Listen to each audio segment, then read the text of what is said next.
Like a page ripped out of a Cold War spy novel, the U.S. is now investigating whether Russia is planning to try and hack the November election. Hillary Clinton says it is unprecedented. We've never had a foreign adversarial power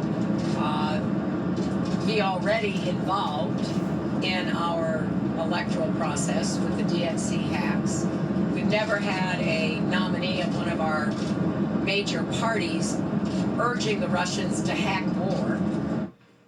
The Washington Post reports that the threat of a cyber attack is so serious, new steps are being taken to guard election computer systems. I want to bring in former U.S. ambassador to Russia, Michael McFaul. He's also an MSNBC contributor. Good morning, Ambassador. Help us understand, how real is this threat? Well, I think we need to be clear. There's pretty damning evidence that the Russians have already been involved in our electoral process. Most experts, including the company that investigated, found that the Russians did hack the DNC. We also know, number two, that another foreign organization, WikiLeaks, dumped data a day before the DNC, the Democratic National Convention, and it had an effect already on our election. Now, we don't know if the Russians gave that data to WikiLeaks. I want to be clear about that, and we'll probably never know that because WikiLeaks is not going to tell us, and the Russians have a way to make that data transfer without WikiLeaks knowing that it's the Russians. But we've already seen external powers trying to influence what happens here in our election. Then, given how complicated and sophisticated and difficult to stop hacking is, how confident are you that we can protect our systems leading into this election? Well, the first thing is the Russians do have tremendous capacity when it comes to hacking, when it comes to intelligence gathering, most of which I can't talk about right now because it would be against our laws. I just think most Americans are naive about this. They don't understand how fast technology has changed. By the way, our technology as well, not just the Russians. With respect to their ability to actually influence the outcome of the elections, I'm not an expert on our systems, but what I've looked at, I don't think that's a real threat. The threat's a different one. The threat's a one that creates the perception that something's wrong. Well, then what's the people end? Show up. Excuse me, sorry, continue. Go ahead. Go ahead. What's the end game here from Russia's perspective? Are they trying to get Donald Trump elected, or are they just trying to create chaos to, in terms of world power? I think both. So with respect to policy, there's no question in my mind that Mr. Putin would prefer Donald Trump as an ex-president of the United States. And that's simply because Donald Trump supports policies that Mr. Putin supports. He wants to look into recognizing Crimea, lift sanctions, call into question our relationship with our NATO allies. That's all things Putin wants. But the second point that you raised is also important. They have had us accuse them of elections that were not free and fair. That really upset President Putin. I was still in the government when that happened. There's nothing more that they would love were for all journalists and the international community to be looking at us on election day and saying, hey, they didn't get this right, something's amiss. That would undermine the democracy. That would be perfect for the Russians. Well, something is definitely concerning, and our intelligence agencies are working on it. Thanks so much for joining us this morning, Ambassador McFaul. Thanks for having me. Coming up, conservative media pouncing on this moment.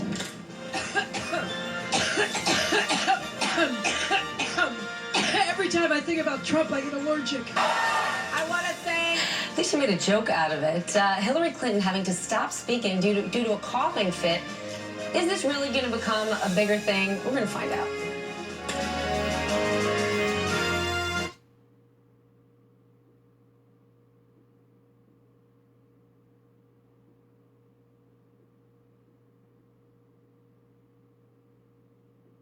Congress is back. Their schedule is full with Zika funding and preventing a government shutdown on the docket.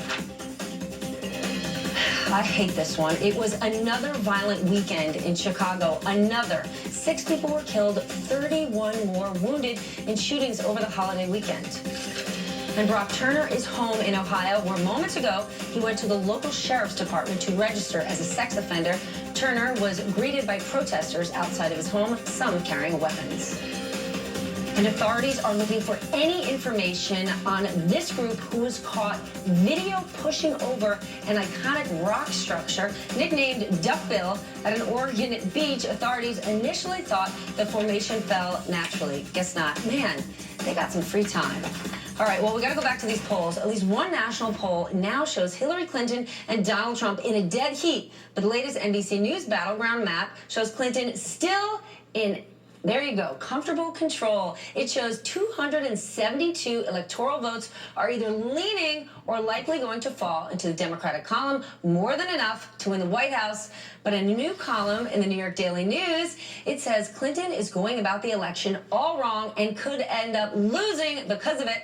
And guess who's behind it? Mike Lupica, he's the author, and he's an MSNBC contributor joining me now. Michael, on Sunday, you said, wake up, Hillary. Did you have an early look at this CNN poll? No, I'm not nearly that prescient. But it occurs to me that she has squandered all of the profound momentum that she came out of the Democratic convention with. And all I've been thinking as I've watched the last few weeks play out is it's like watching a basketball team before the shot clock, passing the ball around on the outside, waiting to run the clock out. You can't take this guy on like that. And this isn't conventional warfare. This is a food fight. It's a bar fight.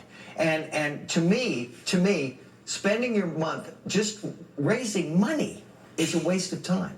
Money doesn't matter in this election. I mean, $140 million in a month, that's a lot of dough with 2 months left. You know, it occurred to me as you said that, I was going to say $140 million doesn't buy you nearly what it used to in politics. But Jeb Bush thought he was going to money whip Donald Trump. And how did that work out for him? We're going to see at the first debate how the rest of this thing is going to go. But to me, she cannot run for president just waiting for him to make mistakes. She has to provide a compelling reason why people should trust her more than they clearly do. Jeb Bush clearly couldn't money whip Donald Trump. But at this point in the election, how important is it for Donald Trump to get the likes of a Jeb Bush or Mitt Romney even remotely in his corner? Look at who is stumping for Hillary Clinton right now. Michelle Obama is about to head out there. Bernie Sanders, Bill Clinton, Joe Biden, and Donald Trump remains the cheese standing alone. Does he need to beef up who's beside him? He's going to present all of these former generals and admirals now who are endorsing him for president. I don't think he cares. I don't think he cares about the Republican Party. It's not the party of Republicans anymore. It's the party of Donald Trump. He believes that he will rise or fall on the merits of the strength of his own personality. And we're going to find out about that. He wants this to be a referendum on him. He wants this to be a referendum on all the dumb stuff that he said.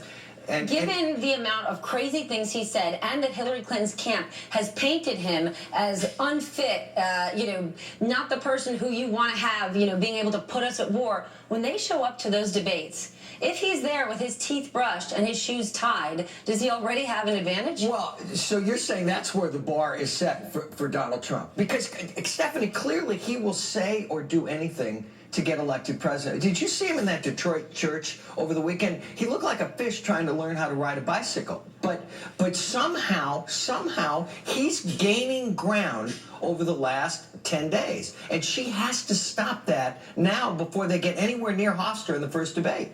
Now, I keep saying, listen, it could happen to anyone. This coughing fit that she had, 4 minutes of coughing, the Trump team is going to make a big deal. Rudy Giuliani, remember, said, Google, Hillary, health, bananas. But here we are. Can they actually make something of this? I think it's the single most shameful thing that has come out of the Trump campaign. This vague notion that she's not well enough. You think it's sexist? Oh, I absolutely do. Don't you? I'm not here to give my opinion, but if I were to, I might say, heck yeah, she can't handle it. She's a granny. Baloney. No. If you watched Rudy Giuliani at the Republican convention, which, as I said in the column, made the Hunger Games sound like a Pixar movie, okay?